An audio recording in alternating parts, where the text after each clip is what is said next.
Welcome to TRS Clips, where you'll find happiness through your own curiosity.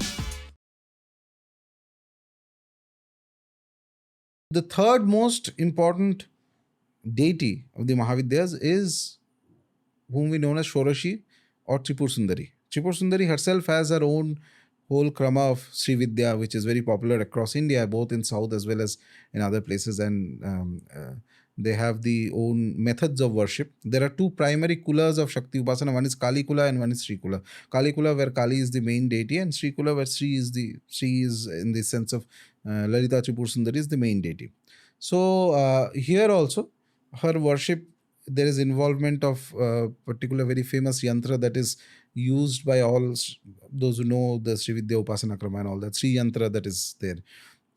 Plus, so she, as a Mahavidya, she is particularly specifically referred to as Shorashi. Shorashi means a 16-year-old woman, just in the prime of her youth.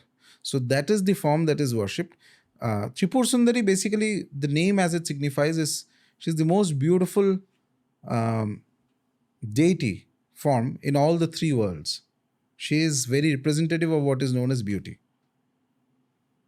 So if you pray to her, is an outcome that you become... No, spiritually beautiful. So she is Parashakti also. She is completely Parashakti. And there is, as I said, there's an independent full school of Tantropasana, which we call as Sri Vidya, where different forms of Tripura Sundari are worshipped. There's Bala Tripura Sundari as a young girl. Then there's Lalita Tripura Sundari. Mantras keep changing as the Diksha goes on, etc. And there are many sophisticated processes. Yes. So this is the form of the Lalita Tripura Sundari. So there are different mantras of her, and she is actually very popular. In South, she is more popular than in North. Her worship is more popular in South, but North also her worship happens. In fact, there is a difference in the Paddhatis though, in Tantra, which means that there is Dakshinachara and Samayachara. There are two systems of Tantra in Sri Vidya. They follow. Samayachara is more internalized practices. Dakshinachara is all the Tantra, Mantra, Yantra, everything is there except it's entirely sattvic ingredients that are used. And then there is the Vamachara, Kolachara.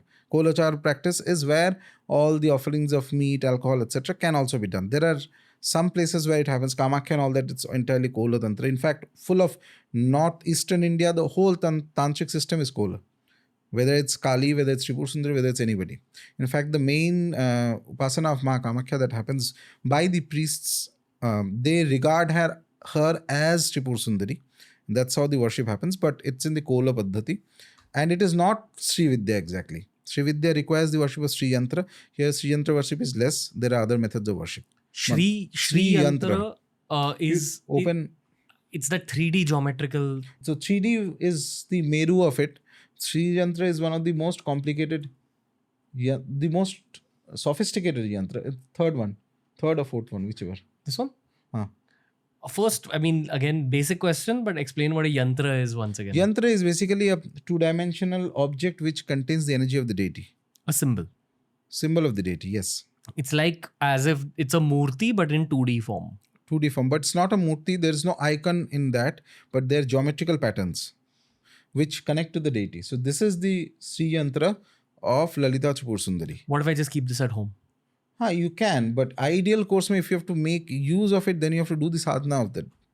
A lot of people keep it at home. Ideally, you have to do upasana of the yantra. You have to take the initiation, do the mantra sadhana, and then you keep it. These days, a lot of people keep it just like that. Does it have any bad effects? I don't know. It depends. It depends on the pran pratishtha in the yantra. So all in all, no, don't keep it unless you know what you're doing. You can. A lot of people do it, but I feel that it's best is that you don't keep it. Don't keep anything that is unnecessary. Keep which you are engaging with. Okay, let's have this everyday conversation a little bit when it comes to the Mahavidyas. We are having a pretty tantric level conversation. Like I think you're talking about it from the perspective of Tantra Upasana. Right. But if an average everyday person Googles a Matangi mantra, will there be effects of that? Yes. There could be negative effects also. Standard. Is there a basic mantra that won't give you negative effects? No. It can, any of the mantras can, not will. It depends on the individual who is doing.